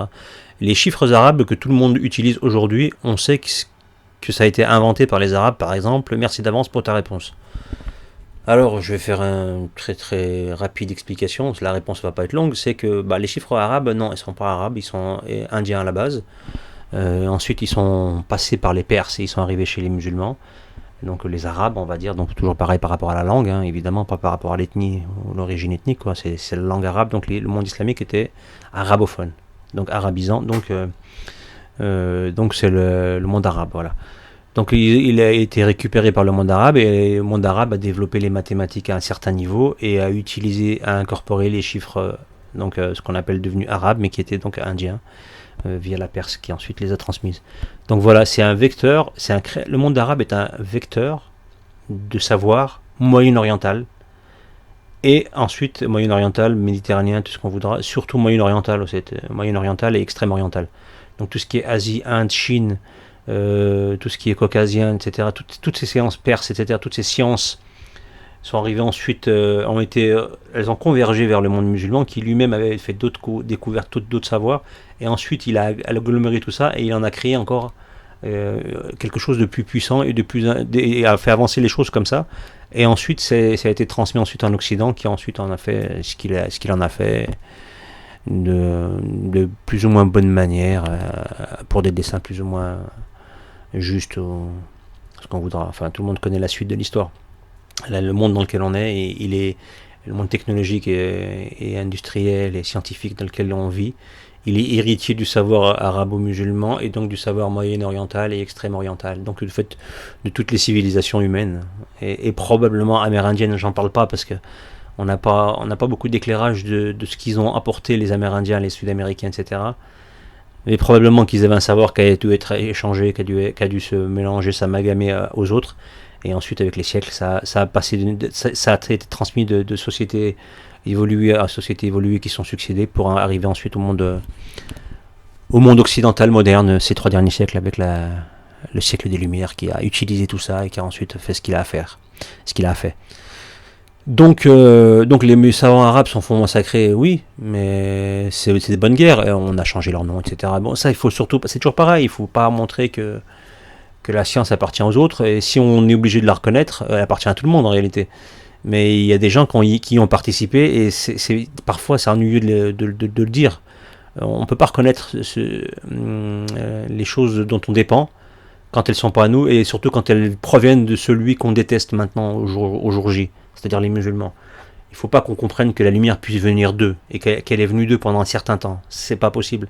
Donc on est obligé de les massacrer, de les diminuer, de les oublier, donc de camoufler leurs noms, etc., de les occulter, etc. Donc la latinisation des noms, elle est très souvent comme ça. Et puis d'ailleurs, il y a aussi le côté, quand on dit massacrer, moi je vois plus le côté arrangé, c'est-à-dire qu'il y avait beaucoup de savants, on dit grec, Cheikh Anta Diop en parle, hein, et je trouve que c'est très intéressant ce qu'il dit là-dessus, où c'était en réalité les savants grecs, enfin surtout les grecs, quoi, les penseurs, les philosophes, etc., la plupart du temps c'était des Africains, des Moyen-Orientaux. Ils sont tous, ou des Moyen-Orientaux, c'est-à-dire ils étaient souvent nés au Maghreb, en Libye, en Égypte, énormément en Égypte, en Turquie, au Maghreb, en Algérie, en Tunisie, au Maroc. Tous ces gens-là, surtout le côté oriental de la Méditerranée, c'est-à-dire plus Libye, Égypte, majoritairement en Égypte, au Levant, donc tout ce qui est Syrie, etc., et en Turquie, tout ça, il y a beaucoup de Grecs qui viennent de là-bas. Donc c'est comme quand on dit le monde arabe, il y a plein de gens qui viennent de partout, mais qui est localisé dans une région méditerranéo-africano, moyen-orientale, et donc ils sont arabophones, et donc on dit le monde arabe. Mais le monde grec, quand on parle du monde grec, c'est pareil, il n'est pas qu'en Grèce, il est majoritairement ce qu'on a en Turquie et en Égypte aussi, et donc tout ce qui est le Levant. Ça, c'était le monde grec, et majoritairement, les grands philosophes, beaucoup viennent de là. Donc certains qui n'ont jamais mis le pied en Europe, ce qu'on appelle l'Europe. Il y en a beaucoup qui sont nés en Égypte, énormément, j'ai parlé de en tête, il y en a plein. Et ces gens-là, ils ont été formés avec le savoir-faire moyen-oriental, voilà, tout simplement, qui était déjà à la base avant que le Coran soit révélé, donc avant que l'islam prenne son essor tel qu'il l'a pris. Il y avait déjà un savoir-faire de gens qui étaient monothéistes, pour certains, pas tous, mais beaucoup, qui avaient un savoir-faire et qui étaient basés dans cette région-là, héritiers de différentes cultures asiatico-moyen-orientales, à l'époque déjà, et ensuite c'est arrivé donc ici, et en Égypte, etc. Et c'est resté longtemps dans cette zone-là avant d'arriver à une époque donnée en Occident. Voilà. Mais c'est une escroquerie de croire que les savants, les philosophes, etc. sont tous occidentaux. C'est faux. C'est faux. Alors ils étaient considérés comme grecs, mais concrètement ils viennent de tout sauf de Grèce, si on cherche vraiment à être précis. Donc c'est intéressant de faire la nuance, voilà, tout simplement. Question de Il Solitario, le solitaire. J'espère que tu t'ennuies pas trop tout seul. Donc je prends la question il m'a posé 2 questions. La première c'est, je pense comme vous, en rapport avec le Covid, qui est un test de soumission, plus largement une domestication en prévision du nouveau monde qui arrive. Quelle serait votre analyse de la situation actuelle et votre pronostic pour la suite ? Bill Gates a parlé à plusieurs reprises de bioterrorisme, en avez-vous entendu parler ? Alors, très très bonne question. Donc la soumission, j'avais fait donc une vidéo qui s'appelait Soumis or not soumis, le grand test, donc par rapport à cette escroquerie du confinement, du Covid, etc. Donc c'est un grand test, effectivement, il me rejoint là-dessus. Et on est nombreux, vraiment, je pense que les gens ont compris vraiment maintenant que c'était un test, c'est encore un test actuel. Et donc lui, il me demande quelle est mon analyse sur la suite à venir. Bon, en gros, je vois pas ça de manière très enthousiasmante plutôt. C'est assez sombre, ce que je veux dire, et lugubre, parce que je vois un vaccin qu'ils vont nous imposer, alors pas tout de suite.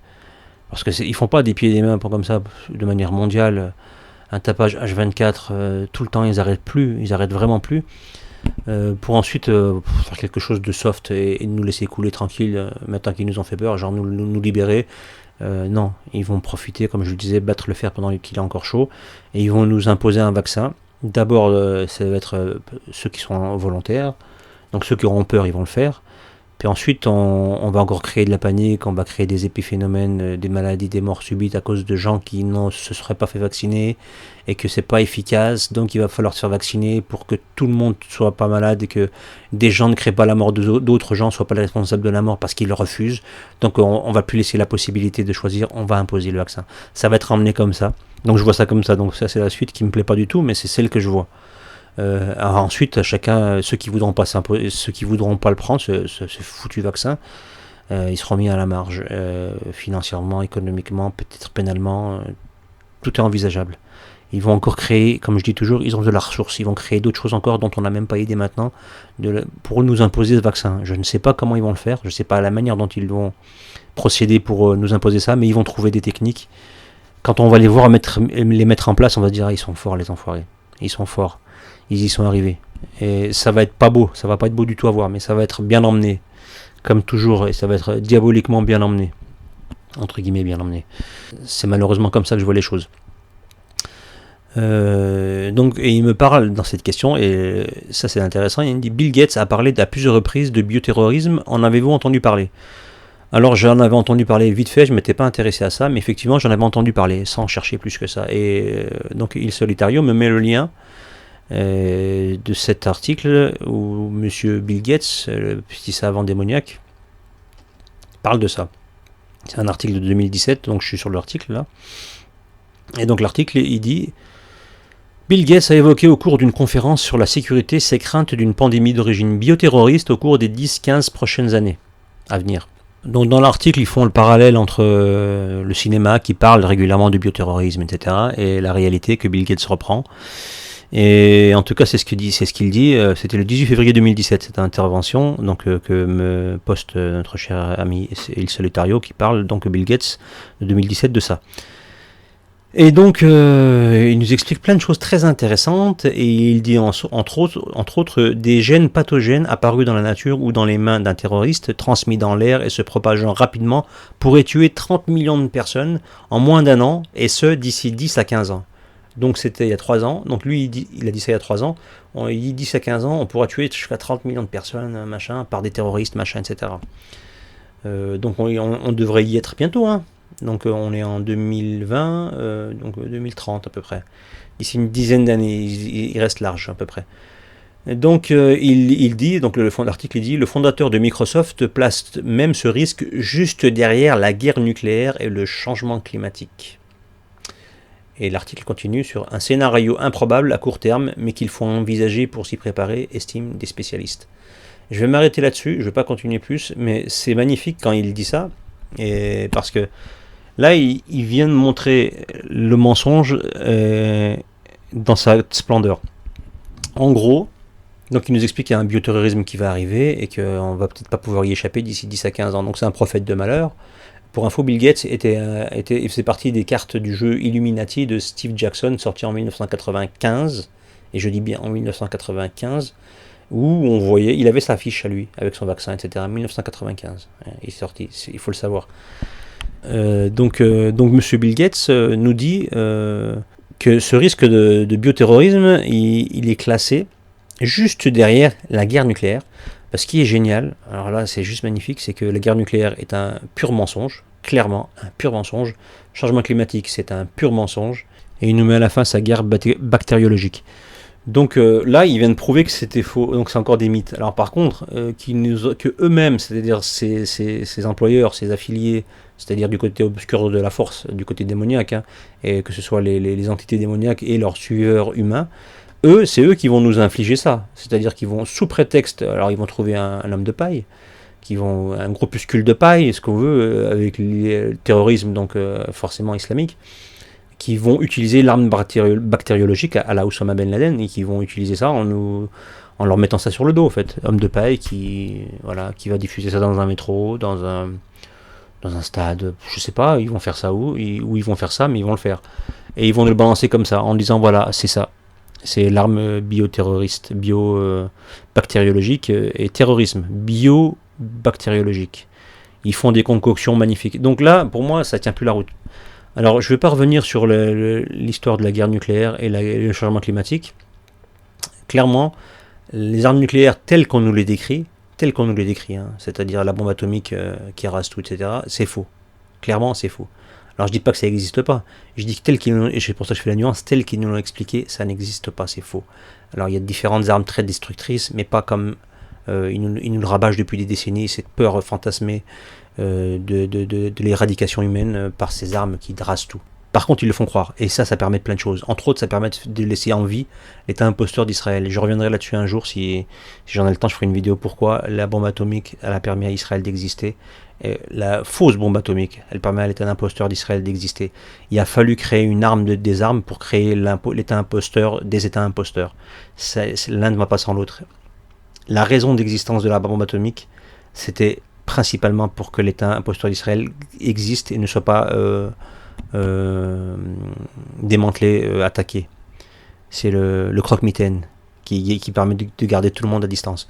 Bref, donc là, il vient de se griller tout seul en affirmant ça. Je lis pas le reste de l'article. Je mettrai le lien en bas de la vidéo si j'oublie pas, si ça intéresse des gens, parce que ça peut être intéressant de savoir un peu de quoi il parle, ce prophète de malheur. Prophétie que ces maîtres vont mettre en place. Il devine rien, il explique simplement ce qu'ils ont prévu de faire en fait. Ils n'y arrivent pas toujours d'ailleurs. Ils expliquent plein de choses et vous avez l'impression que c'est des visionnaires, en fait ils expliquent ce qu'ils font. Voilà. Faut juste comprendre ça dans ce sens-là pour leur enlever toute idée intelligente, prévisionniste et pertinente. Ils n'ont rien de pertinent, ils n'imaginent rien dans le sens positif.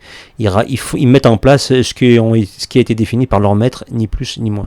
Donc quand on voit ces escroqueries de bioterrorisme, on se dit attention, si Bill Gates dit ça, Ben, ils vont nous faire le coup, voilà, un false flag comme on dit, avec des, voilà, ce que je disais, un groupuscule terroriste qui va nous balancer ça dans un métro, dans un avion, dans un stade de foot, dans un cinéma, ou peu importe, n'importe où, ils trouveront encore, ils ont comme toujours de la ressource pour ça, avec un habillage un peu ridicule, mais quand même, qui sera là, qui passera comme une lettre à la poste à la masse, aux yeux des gens, ce sera validé. Et puis le mensonge médiatique viendra couvrir toutes les voix qui s'opposeront à ça, qui diront non, c'est pas vrai, c'est pas ça. Et on sera noyé par la propagande, comme toujours, comme maintenant avec le coronavirus. Ensuite, Il Solitario me pose une question très complexe, concise mais complexe. Je vais essayer d'y répondre. Alors sa question c'est, j'ai une autre question. Selon vous, où se situe le destin et le libre arbitre? Alors une question qui est bonne et qui est complexe. Donc où se situe le destin et le libre arbitre? Le libre arbitre, c'est donc par définition le choix, faire ses propres choix. Ses actions, on est maître de ses choix, de ses actions. Il n'y a personne qui nous influence. On n'est pas automatiquement contraint de faire quelque chose. On n'a pas d'instinct spécialement qui nous oblige à faire certaines choses. On le fait si on veut ou pas, en bien ou en mal. On a une liberté, on peut se faire influencer, mais à la fin, on a le final cut, comme diraient nos amis britanniques. On a le choix final de se dire je fais ça, je fais pas ça, je ferai plus tard. On a toutes ces nuances. Donc le libre arbitre, c'est ça. Le destin, qu'est-ce que c'est? Le destin, et il est complexe à définir, on a des choses qui vont nous arriver et on n'y échappera pas parce que c'est déjà anticipé à l'avance. Et en gros, on va nous dire que c'est souvent ce qui arrive en islam, parce qu'on a le destin on a le libre arbitre, mais on a le destin aussi. Et le destin, il est dit que il est en opposition avec le libre arbitre, parce qu'en fait, quoi qu'on fasse, ce qui doit nous arriver est déjà prévu et on n'y échappera pas. Et en se disant, bah alors, mais comment je fais si jamais il va m'arriver quelque chose de mal, mais peut-être que je peux changer d'avis et ne pas les faire, ces choses qui vont m'arriver et qui vont faire que j'aurai un souci. Est-ce que je peux... Eh ben non, c'est écrit, c'est défini. Donc notre destin, on ne peut pas le changer. Et donc ils disent que souvent, les gens qui s'opposent à ça, que le destin, en islam, il est pas logique, ça marche pas. Et donc, il y a un bug, quoi. Et souvent, c'est ça la reproche. Après, quelle est la différence entre le destin et le libre arbitre? Le destin, il n'y a rien de... En fait, il faut le comprendre comme ça. Il faut voir que le libre arbitre, c'est tous nos choix durant toute notre vie et ces choix seront la conséquence de ce qui va nous arriver durant toute notre vie. Et ceci fera notre vie. C'est ce qu'on appelle au final le destin. Et ce destin, il existe, il ne se crée que parce que notre libre arbitre est activé, est utilisé.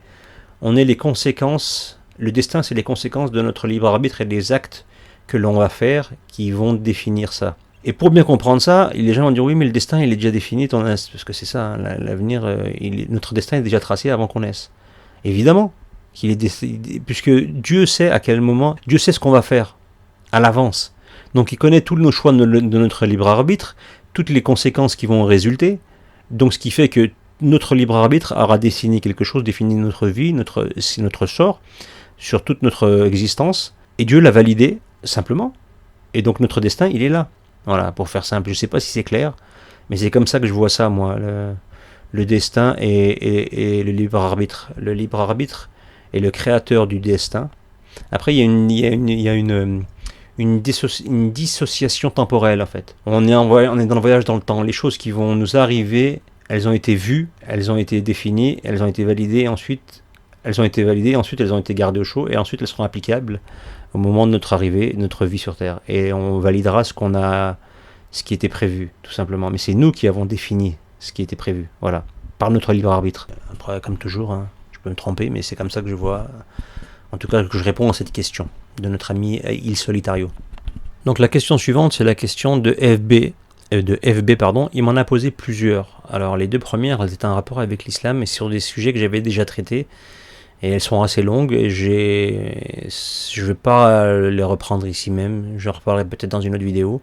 Je vais simplement prendre une dernière question qu'il m'a posée et auquel je vais éclaircir les remarques qu'il me fait. Parce que c'est vrai que c'est intéressant de les expliquer. Donc là il me demandait... Tu parlais du lien du Dajjal avec Shaitan et je ne suis pas sûr de t'avoir bien compris. Ça, c'était une référence à une vidéo que j'avais faite avec Pierre-Yves Lenoble. Je crois que c'était ça. Ou alors j'en avais fait une après. Mais enfin, en tout cas, je parlais du lien avec le Dajjal et Satan. Et il me reprend, il me disait, tu disais que Shaitan était au service du Dajjal pour sa mission, c'est bien cela? Cela n'a pas de sens puisque Shaitan, qu'Allah le maudisse, a été créé bien avant. Il me pose la question. Il mourra également après le Dajjal, étant que c'est Isa alayhi salam qui va le tuer. Donc, comment dire que Shaitan serait au service du Dajjal? Il me pose une autre question. Il me semble que les deux noms, Iblis et Shaitan, sont utilisés dans le Coran pour parler du diable. Aurais-tu une réflexion sur l'utilisation ou le sens de ces deux noms?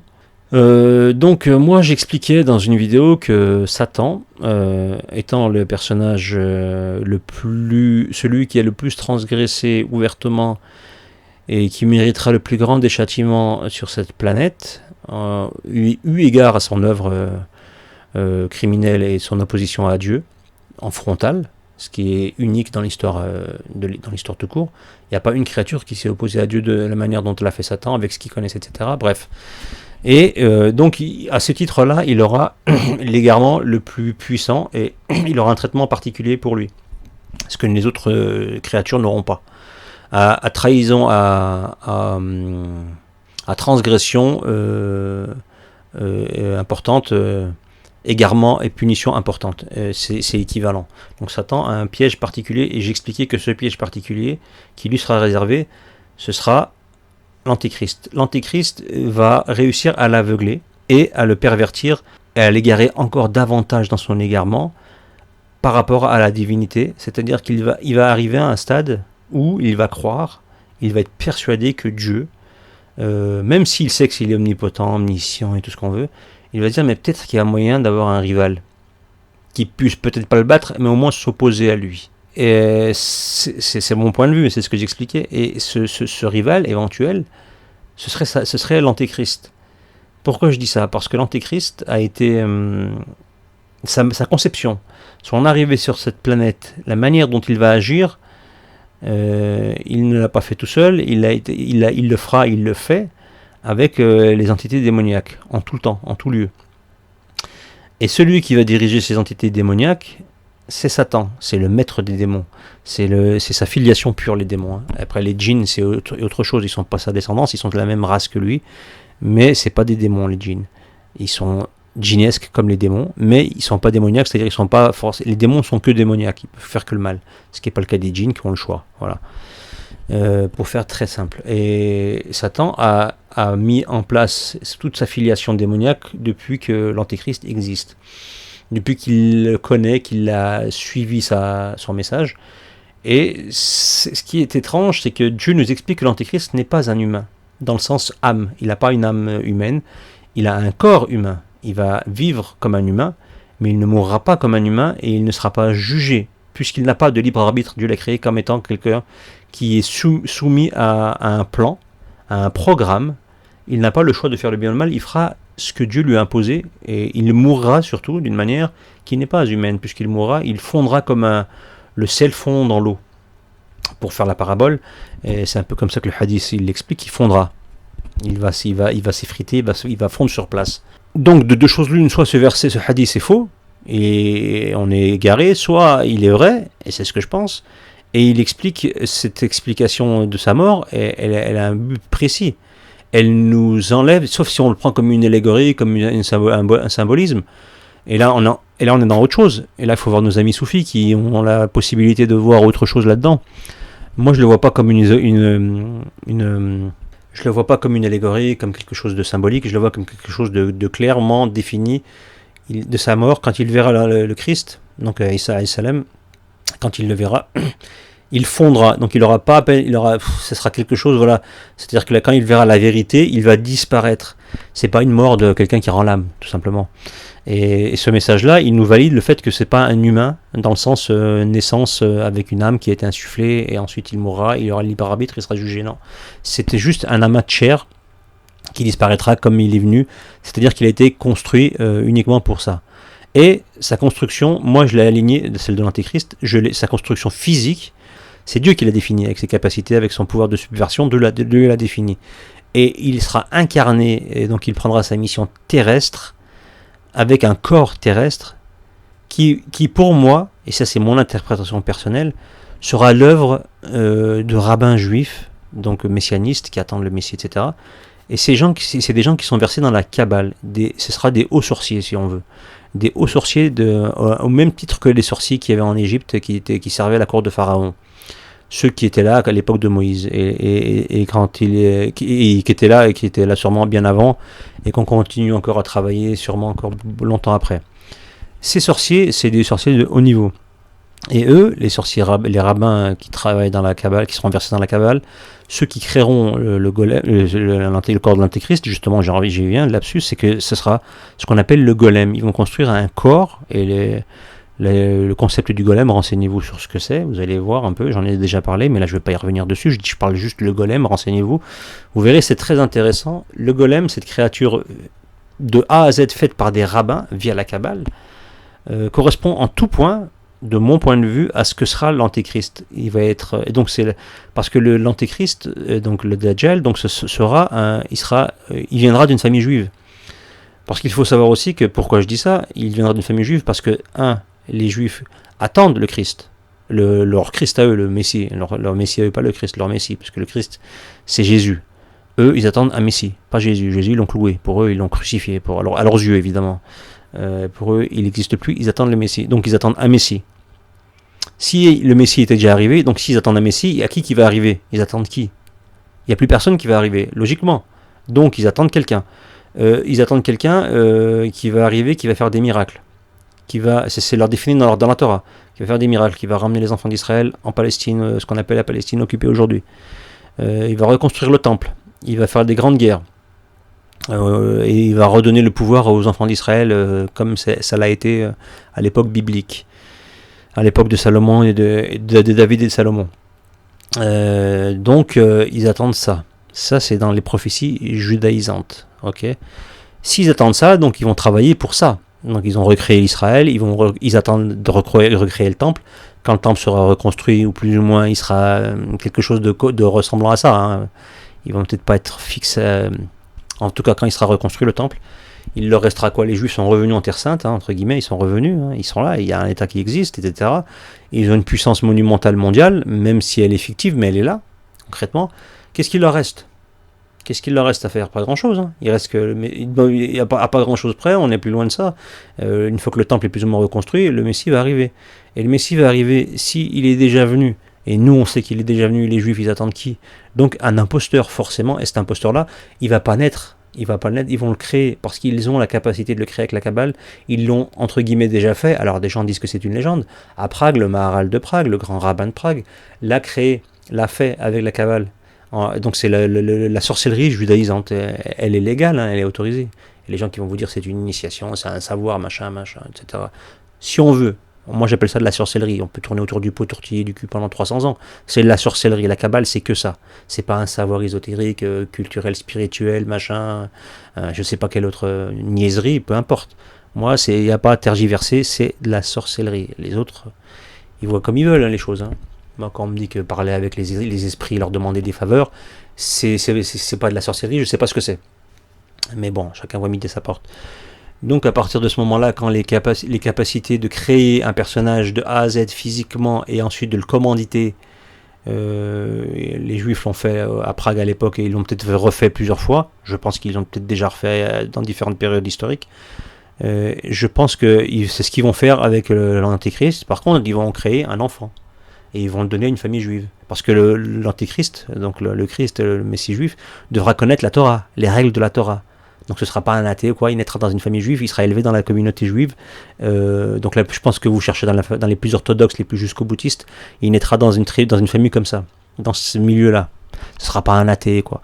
Et il sera connu depuis tout petit, et il sera connu vraiment parce que ce sera un érudit, et il aura des capacités miraculeuses. Alors les gens vont me dire c'est symbolique, c'est pas vrai, tout ce que je dis c'est que symbolique, c'est pouvoir, etc. C'est leur point de vue. Moi, j'explique que c'est pas possible. Et tout ça, je synthétise parce que je vais simplifier parce que je suis arrivé un peu à m'étaler. Donc, je reviens sur la question. C'était si l'Antéchrist arrive à faire tout ça, à modifier tout ça, à créer ce monde fictif, à ramener les enfants d'Israël, etc. À ce que les gens le suivent comme ça, et qu'à la fin, il domine le monde parce que c'est ce qui va se passer. Il n'est pas arrivé tout seul, c'est qu'il a eu une aide. Et cette aide-là, Évidemment elle peut être que démoniaque, puisque tout se passe dans le monde spirituel. Et c'est le monde de Satan, et Satan il est là pour pervertir le monde. Si une tribu lui dit, il voit une tribu qui cherche un autre Christ, qui est arrivé quand même le Christ, et une autre tribu dit non, c'est pas lui, on en entend un autre, qui mieux que Satan va va rebondir sur l'occasion pour les égarer davantage. Et qui de mieux que Satan puisse pour croire que quelqu'un comme l'Antéchrist puisse s'opposer à Dieu, avec les pouvoirs qu'il aura fictifs, évidemment que Dieu leur a accordé, des pouvoirs de subversion simplement, mais ce sera de la poudre aux yeux. Mais aveuglé tel qu'il est, puisque Dieu l'a envoyé, il l'a égaré loin dans l'égarement, comme il égare ceux qui les plus mécréants de ses créatures, Dieu égare loin dans l'égarement ces créatures qui s'opposent à lui. Satan sera celui qui sera le plus égaré dans l'égarement, et donc égaré au point où il en est, il va arriver à un stade, pour moi ça me paraît une évidence, de croire qu'un personnage peut s'opposer éventuellement à Dieu. Et il va le suivre aveuglément parce qu'il n'a pas d'autre solution. Et il aura l'aveuglement de se dire peut-être que je peux m'en sortir. Peut-être que Dieu finalement, même s'il ne change pas de parole, même s'il a dit ce qu'il a dit, avec un peu de chance, peut passer entre les gouttes. Pourquoi il ne le dirait pas?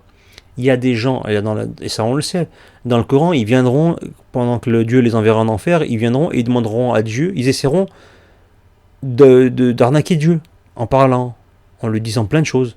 Il y a des versets comme ça, il y a des hadiths qui en parlent aussi, où ils mentiront à Dieu, alors qu'ils l'ont vu, alors qu'ils ont été jugés, ils seront en enfer, et ils mentiront à Dieu. Donc Satan, pourquoi il ne mentirait pas? Le plus gros des menteurs, le plus gros des mythos, celui qui a égaré tout le monde et qui a entraîné maximum de gens avec lui, pourquoi il ne se mentirait pas à lui-même déjà, en se disant peut-être que je peux battre Dieu, peut-être que Dieu lui a effacé une partie de sa croyance, de savoir que Dieu est omniscient, omnipotent, et qu'il ne change jamais ses paroles, et tout ce qu'il dit, il le fera.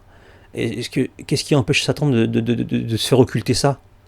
Et justement, grâce à ça, à cette occultation, il l'a aveuglé, Dieu l'a aveuglé. Et le plus grand des aveugles, c'est Satan. Si c'est pas clairement dans le Coran, si vous ne le voyez pas dans le Coran, je ne sais pas ce qu'il vous faut de plus. C'est clairement les versets sataniques. Alors, il n'y a pas de mauvais jeu de mots là-dessus. Les versets sataniques, c'est dans le sens les versets qui évoquent Satan. Évidemment, je ne fais pas de référence à l'autre crapule de Salman Rushdie, qui est une escroquerie en tant que telle. Hein. Les versets sataniques, c'est un torche-cul, on peut le dire, illisible, et qui se base sur une escroquerie. Il aurait pu en faire un livre de 2 pages. Mais bon, il en a fait 600 pages, je crois, je ne sais plus combien. Bref, parenthèse mise à part, les versets évoquant Satan, donc les versets sataniques où Satan expose son jeu, expose sa trahison, il s'oppose à Dieu, etc. Et il explique que c'est Dieu qui l'a égaré, et par sa faute il va égarer les humains et sa créature. On est dans un niveau d'irrespect, de blasphème, tout ce qu'on peut imaginer, jamais atteint. Donc arrivé à ce stade-là, Dieu il va l'égarer, mais d'une force, il va l'aveugler, mais on n'a même pas idée à quel point il va l'aveugler. Plus que n'importe quelle créature, donc logiquement, il va lui mettre, ça fait partie de son plan d'égarement, c'est cette créature avec des pouvoirs miraculeux qui va subjuguer l'humanité, l'Antéchrist, donc il va subjuguer Satan, et le fait de l'avoir subjugué, Satan va se mettre à son service, en se disant c'est ma seule échappatoire, peut-être que je pourrais y échapper, même si je sais, il le sait après, il le sait qu'il va mourir finalement, qu'il n'aura jamais de possibilité, mais il y a des moments où il est échappé, il est aveuglé, et il persiste dans son truc, et de toute façon c'est tout ce qu'il lui reste à faire, Satan, il n'a aucune échappatoire, aucune sortie. Donc à la fin, il va rester les bras croisés. Non, il va pas rester les bras croisés à attendre que sa fin arrive. Il se mettra tout le temps en dehors de la route des gens, même si sa fin est inéluctable. Il a toujours quelque part, il a besoin de suivre quelque chose qui lui fait oublier son funeste destin. Et cet aveuglement, il passera par là. Après, c'est encore une fois, c'est mon point de vue. Mais Satan, sachant que Satan, il existe depuis on ne sait pas combien de temps, mais ça n'a rien à voir avec la naissance de est-ce que Satan existe avant Iblis, avant l'Antéchrist ou pas. L'Antéchrist, pour moi, c'est le piège de Satan. Et de toute façon, il aura bien un piège, donc il faut bien en définir un. Moi, je trouve que celui-ci, c'est le plus crédible. Voilà. Question de Sam Lily qui me demandait sur ma page Facebook. Il me semble que vous avez écrit par le passé un article sur l'identité d'Israël dans le Coran, sans dire qui il était, mais en indiquant que c'était bien une personne. Avez-vous lu des ouvrages de M. Lotfi Hadjiat qui en concluent qu'Israël est Caïn? Qu'en pensez-vous? Avez-vous fait d'autres recherches? Très bonne question de Sam Lily, qui est un homme au passage, même si son pseudo laisse à penser le contraire. Du moins, il me parle d'un article que j'avais écrit qui s'appelait « Qui sont les enfants d'Israël dans le Coran ?» un ancien article que j'avais fait, une série d'articles du moins, et je parlais, entre autres, c'était un petit sujet que j'avais traité de manière assez rapide, mais j'expliquais que Israël, le personnage d'Israël dans le Coran, n'était bien quelqu'un de physique, une vraie personne, et que ce Israël-là, c'était ceux qui descendaient les enfants d'Israël descendaient de ce personnage. Alors il me demande si j'ai lu l'ouvrage de Lotfi Hadjiat, pardon, qui était, je crois, ça s'appelait Les Ennemis de l'Humanité, où justement, alors je l'ai pas lu cet ouvrage, mais j'ai lu des extraits, j'ai écouté aussi ses conférences qu'il avait faites à l'époque sur le sujet, et donc il en parlait, il expliquait effectivement que Israël pour lui est Caïn. Alors je sais plus Caïn qui est Caïn et Abel, je sais plus dans la Bible qui est Caïn, qui est Abel, qui est. En tout cas, moi, j'arrive à une conclusion qui doit être similaire, mais pour moi, c'est pas Caïn et Abel, ils ont d'autres noms religieux. Alors, il y en a qui disent que c'est Abil et Kabil, je ne sais pas. En tout cas, moi, ce que je sais, c'est que Israël, celui qui est Israël, donc c'est un des enfants d'Adam, et c'est celui qui a tué son frère. C'est lui, Israël. Et pourquoi je dis ça? Parce qu'il y a un verset du Coran qui dit, il parle du crime que un des deux frères a fait sur l'autre. Donc, celui qui a tué son frère, il ne sait pas comment enterrer son frère, et il y a un corbeau qui vient et qui lui montre comment enterrer son frère. Okay, et à partir de là, il y a un verset qui arrive juste après et qui dit, et à partir de ce jour-là qu'on a interdit aux enfants d'Israël que toute âme, que toute personne qui tue une personne, et on a interdit le meurtre, etc. Je n'ai plus le verset en tête, et que une âme vaut une vie, c'est comme si on avait tué toute l'humanité. Donc ça arrive juste après le premier meurtre de l'humanité. Et c'est pour moi, ce verset-là, il valide le fait que celui qui vient de tuer est Israël, et que sa descendance, ce seront les enfants d'Israël. Et pourquoi je dis ça? Parce que quand on a un meurtre, dans le premier meurtre de l'humanité, Dieu l'explique, le détail, il nomme jamais qui est qui. Dans le Coran, je parle. Hein. On n'a pas d'information. On a juste, une fois que l'info est donnée, tout de suite après le verset qui dit, c'est pour ça que nous avons interdit aux enfants d'Israël le meurtre, etc., et ce qui est logique, Dieu va interdire le meurtre tout de suite après que le premier meurtre ait eu lieu. Il y a une action qui se passe, c'est une interdiction, et on donne les directives après par rapport à cet acte-là. Et on a dit aux enfants d'Israël que toute personne qui tue une personne, c'est comme s'il avait tué l'humanité. Donc, si on interdit à ce moment-là et qu'on dénomme les enfants d'Israël, défini clairement là-dedans, dans ce verset-là, c'est que celui qui a tué, ce sera Israël, son frère, et ceux qui descendront de lui, on s'adresse à eux. Et on leur explique que le meurtre est interdit, mais que donc, si on vous dit que les enfants d'Israël, c'est celui qui a fait le crime, qui s'appelle Israël, et c'est sa descendance qui va devoir subir cet interdit, et toute l'humanité en réalité. Mais c'était explicite là-dedans, parce que c'était celui qui allait c'est sa lignée. Donc les enfants d'Israël sont descendants de Caïn, pas de Caïn, d'Israël. Donc un des deux frères, et probablement que c'est Caïn, je crois, peut-être que c'est ça, j'ai pas vérifié, hein. Mais peut-être que c'est Caïn qui a tué son frère. Et donc à ce moment-là, moi et Lotfi Hadjiat, on serait cohérents là-dessus. Donc pourquoi pas, moi je valide ça totalement. Donc voilà, et donc ça va faire plaisir à ceux qui nous prenaient pour la même personne. Il y avait des gens qui pensaient qu'on était la même personne, par rapport à une connerie qu'un platiste flat earther qui fait imaginer que la Terre était un disque, un frisbee, délirait là-dessus. Il m'avait amalgamé à Lotfi Hadjiat par je sais plus quel délire il avait fait tout un article là-dessus. Il m'a fait rire, il était complètement perché, le pauvre mec. Et bon, maintenant, s'il a dû m'entendre parler, il a dû voir qu'on n'était pas moi et lui la même personne, mais bon, pourquoi pas. Et donc voilà, donc moi je pense que je suis d'accord avec ça, je rejoins Lotfi Hadjiat là-dessus, tout simplement. Donc voilà, je pense que j'ai fait le tour. Il y a beaucoup de questions auxquelles je n'ai pas répondu, que j'avais eu, quelques questions du moins, et qui étaient assez larges, assez complexes, et donc c'est ce que je disais en général, si on veut avoir des réponses claires, ou si je peux apporter des réponses claires, il faut faire des questions concises. Sinon, déjà on oublie la question, puis c'est difficile de ne pas s'égarer dans des réponses avec un choix multiple de sujets. Donc soyons le plus concis possible, et ce sera mieux pour tout le monde. Voilà, tout simplement. Donc j'espère que j'ai été clair, j'espère que j'ai répondu à certaines questions, ou j'ai apporté des éclaircissements ou des informations pertinentes. En tout cas, c'est le but de ces vidéos et de ces questions-réponses. Voilà, je vous souhaite en tout cas de passer une bonne fin de journée, un bon été en tout cas. Et je vous dis à très bientôt pour de nouvelles aventures. Il y aura du nouveau, des nouvelles vidéos que je vais faire prochainement.